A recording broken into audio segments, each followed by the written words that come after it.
24 सितंबर 1932 के दिन महात्मा गांधी और बी.आर. अम्बेडकर के बीच भारी मतभेद और लंबे विवाद के बाद ऐतिहासिक पुना पैक्ट का समझौता हुआ था। 19 सितंबर 1932 की सुबह बॉम्बे, वर्तमान मुंबई में लोगों की भारी भीड़ पहले से ही इंडियन मर्चेंट चैम्बर हॉल के सामने बरामदे में मौजूद थी। उनकी प्राथमिकता सिर्फ एक थी कि महात्मा गांधी का जीवन बचाना है, जो लंबी अवधि से अनशन पर है और उनके पास 24 घंटे से भी कम का समय है। हफ्ते भर से गांधी जी, जो कि राजद्रोह के आरोप में पुणे की जेल में बंद रहे, और बी.आर. अम्बेडकर के बीच भी तनाव जारी है। तमाम समाचार पत्र महात्मा गांधी के बढ़ते और घटते रक्तचाप की खबरों से भरे पड़े हैं। वही बी.आर. अम्बेडकर, जो भारत की बड़ी आबादी यानी तथाकथित अछूत वर्ग, जिन्हें आज अनुसूचित जाति कहा जाता है, के लिए संविधान में प्रत्यक्ष निर्वाचन की मांग के अधिकार पर डटे थे। महात्मा गांधी जी का तर्क था कि ऐसा कोई कानून तथाकथित अछूतों को न्याय दिलाने की मुहिम को कमजोर ही करेगा। इस पूरे घटनाक्रम की नींव में था औपनिवेशिक ब्रिटिश सरकार का सांप्रदायिक पंचाट। 16 अगस्त 1932 को ब्रिटिश प्रधानमंत्री रैमजे मैकडोनाल्ड ने सांप्रदायिक पंचाट यानी मैकडोनाल्ड अवार्ड की घोषणा की थी। यह अंग्रेजों द्वारा भारत में अपनाई गई फूट डालो और राजनीति करो की नीति का ही दूसरा उदाहरण था। यह निर्णय में मुस्लिम, सिख आदि की तरह ब्रिटिश सरकार ने तथाकथित अछूत वर्गों को भी हिंदू से अलग समुदाय की मान्यता दी, लेकिन महात्मा गांधी ने अछूतों को हिंदुओं से पृथक समुदाय की मान्यता का कड़ा विरोध किया। लेकिन ब्रिटिश प्रधानमंत्री रैमजे मैकडोनाल्ड ने गोलमेज सम्मेलन में डॉक्टर बी.आर. अम्बेडकर द्वारा प्रस्तुत किए गए तथ्यों और तर्कों को उचित मानते हुए अछूतों को पृथक निर्वाचन मंडल सहित 2 मतों का अधिकार प्रदान किया। महात्मा गांधी द्वारा इस सिद्धांत का विरोध किया गया था, लेकिन उन्होंने मुस्लिमों और सिखों के लिए समान प्रावधान पर कोई भी आपत्ति नहीं जताई। महात्मा गांधी ने 18 अगस्त को तत्कालीन पीएम रैमजे मैकडोनाल्ड को लिखा, मुझे अपनी जिंदगी को दांव पर लगाकर इस निर्णय का विरोध करना है। मैं उनके जरा से भी वैधानिक अलगाव के खिलाफ हूँ।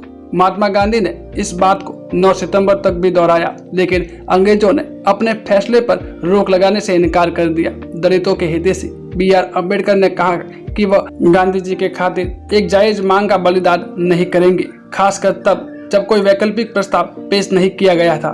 दरअसल अम्बेडकर ने महात्मा गांधी पर आरोप लगाया कि वो हिंदुओं और दलितों के बीच की खाई को और अधिक चौड़ी कर रहे हैं, जबकि महात्मा गांधी का मानना था कि दलितों को पृथक समुदाय और निर्वाचन देना भारतीय समाज को और अधिक टुकड़ों में बांट देगा। उनका मानना था कि छुआछूत हिंदू धर्म का अंग नहीं है और हिंदुओं में अस्पृश्यता कलंक है, लेकिन निकट भविष्य में यह खत्म हो जाएगी, जबकि पृथक निर्वाचन इस गांव को हमेशा हरा रखेगी और अछूतों के लिए अस्तित्व में हमेशा खतरा ही डालेगी। महात्मा गांधी का अनशन। आखिर में गांधी ने अगले ही दिन 20 सितंबर 1932 को पुणे की यरवदा जेल में अछूतों को मिले पृथक निर्वाचन मंडल तथा 2 मतों के अधिकार के विरोध में आमरण अनशन प्रारंभ कर दिया। अचानक सभी समाचार पत्र महात्मा गांधी के गिरते स्वास्थ्य के लिए दैनिक बुलेटिन से भर गए। कांग्रेस नेताओं ने अम्बेडकर को समझौता करने के लिए उकसाया। अम्बेडकर ने कांग्रेस से कहा, अगर मुझे फांसी पर भी चढ़ा दिया जाए तब भी मैं लोगों के साथ विश्वासघात कर अपने पवित्र कर्तव्य से नहीं डिग सकता। महाराष्ट्र के लगभग सभी प्रमुख अखबारों में गांधी जी का समर्थन और डॉक्टर अम्बेडकर का विरोध कर रहे थे। गांधी जी के घटते और बढ़ते ब्लड प्रेशर को लेकर और उनकी गिरती हुई हालत को लेकर समाचार में खबरें बनती रही। पुना पैक्ट। अम्बेडकर ने अंत में कहा कि अगर वे गांधी जी के जीवन के लिए समझौता नहीं करते तो दलितों को पूर्वाग्रह से जूझना पड़ेगा। आखिरकार पुना समझौता पर 24 सितंबर को शाम 5 बजे 23 लोगों ने हस्ताक्षर किए। मदन मोहन मालवीय ने इसे हिंदुओं और गांधी की ओर से, अम्बेडकर ने अछूत वर्गों की ओर से हस्ताक्षर किए। इस समझौते में दलितों के लिए अलग निर्वाचन और 2 वोट का अधिकार खत्म हो गया। अंग्रेजों द्वारा दी गई 80 सीटों की बजाय अछूत वर्गों को 148 सीटें मिल गई।